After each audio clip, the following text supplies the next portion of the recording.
दादा, आपने बाबा कारण जी के साथ में काम किया हुआ है, उनके सानिध्य में काम किया है।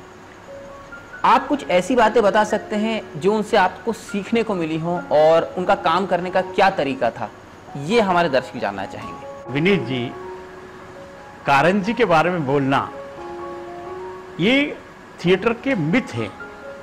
एक ग्रह, एक नक्षत्र जैसे ध्रुव तारा होता है, उस तरीके से कारण जी है। बाबू कोड़ी वेंकट रमन कारंत, इतना उनका नाम था, और साउथ के कन्नड़ में पैदा हुए और हिंदी रंगमंच के लिए काम किया। ये अपने आप में ही एक अद्भुत है। और उसमें भी हम जैसे जो अपरिपक्व एमेच्योर ग्रुप के जो लोग थे, उनको इतना पारंगत कर दिया कि हम अपने कॉन्फिडेंस के साथ में बोल सकते हैं कि हम नाट्य रूपांतरण कर लेते हैं, हम डायरेक्शन कर लेते हैं, हम मेकअप कर लेते हैं, हम गाना गा लेते हैं, हम नच लेते हैं, हम लड़ाई कर लेते हैं, हम सारी चीज़ें, ईच एंड एवरीथिंग, ये सारी चीज़ें कारण जी ने हमको सिखाई है, उनसे सीखा है। और वो एक छोटी सी गुब्बी कंपनी में वहाँ थिएटर में काम करते थे। फिर उसके बाद में बनारस गए। बनारस में हजारी प्रसाद द्विवेदी जी से उन्होंने हिंदी का, और वो पीएचडी कर रहे थे उनके सानिध्य में। तो एक आदमी साउथ का रहने वाला और हिंदी के प्रति इतना प्रतिबद्ध वैसा व्यक्ति कहीं दूसरा हो तो मेरे को बता दे, कोई भी बतला दे। और उनसे, ये हमारा भाग्य है, वो व्यक्ति जो ओंकारनाथ ठाकुर से विधिवत संगीत की शिक्षा ली, और जो अभी यहाँ जो थिएटर के लोग करते रंग संगीत, उनको एबीसीडी नहीं आता थिएटर का, और वो रंग संगीत की बात करते हैं। हम लोगों ने जो काम किया है वो आज कोई दूसरा कर नहीं सकता, और ये हमारा सौभाग्य है। मैं तो अपने किन्हीं जन्मों के, और मैं अपनी माता पिता को धन्यवाद देता हूँ कि मुझे जन्म दिया और मुझे ऐसा गुरु मिला। ऐसा गुरु सबको मिले। बस कारण जी अपने आप में थिएटर के लिए नहीं, व्यक्ति as a person, as a पिता, एज ए गुरु, वो जन्मों के बाद किसी को मिलता है। ये हमारा अवसर है कि हमको कारण जी मिले।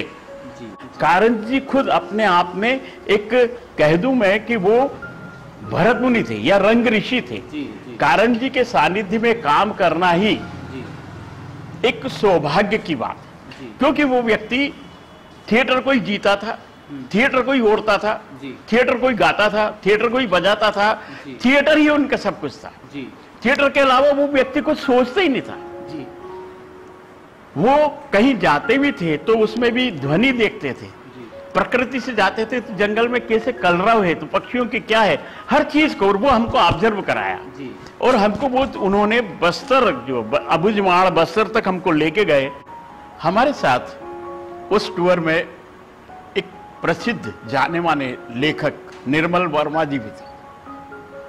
वो अपना लेखिकी कार्य कर रहे थे उस जनजीवन के बारे में, क्योंकि उनके लिए भी ये कौतूहल वाला था, हमारे लिए था ही था। इस बीच में एक चीज हुई, यो रशियन फेस्टिवल हो रहा था, तो देश के प्रतिष्ठित रंग ग्रुप जो है वहाँ रसिया जाने वाले थे, मगर कारण जी की जिद थी कि हम वहाँ रसिया वगैरह नहीं जाएंगे, हम अपना ही काम करेंगे। तो हम लोग वहाँ नहीं गए और हम लोगों ने विधिवत यहाँ नाटक चालू किया।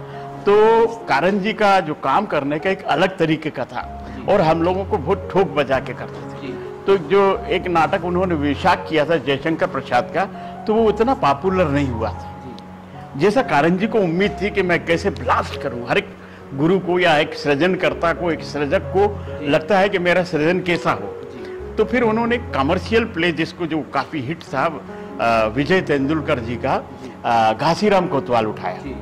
तो घासीराम कोतवाल के कास्ट के लिए उन्होंने क्या किया कि पहले रीडिंग में 4 नाना और 4 घासीराम, अब उसके बाद में फिर 2 नाना और 2 घासीराम, मतलब 2 कट गए जी।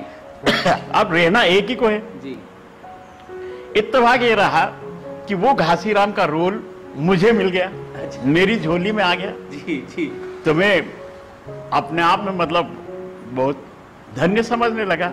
और मेरे कलीग थे कुलभूषण दिल्लोरी, तो उनको नाना का रोल मिल गया। अब हम दोनों भोपाल के थे, तो सारे लोग बोलने लगे कि यार ये भोपाली लोगों ने कब्जा कर लिया या बाबा के ऊपर जबकि ऐसा कुछ भी नहीं था, बड़ा फेयर वो रहा। खैर वो जब बना तो ऐसा लगा कि वो घासीराम का चरित्र मेरे अंदर कारंजी ने ऐसा डाल दिया कि जब रंगमंडल बंद हो गया, सारी चीजें हो गई, तो ये अभय दुबे जी, मैं और मनोज रावत, इस तरीके से हम लोगों ने एक तैयार किया और भूषण को बुला के और घासीराम कोतवाल फिर से एमेच्योर ग्रुप में करने की अपनी संस्था रंग संचार के द्वारा करने की कोशिश। बाबा के बारे में इतनी ज्यादा चीजें हैं, बाबा थिएटर के लिए मिथ है।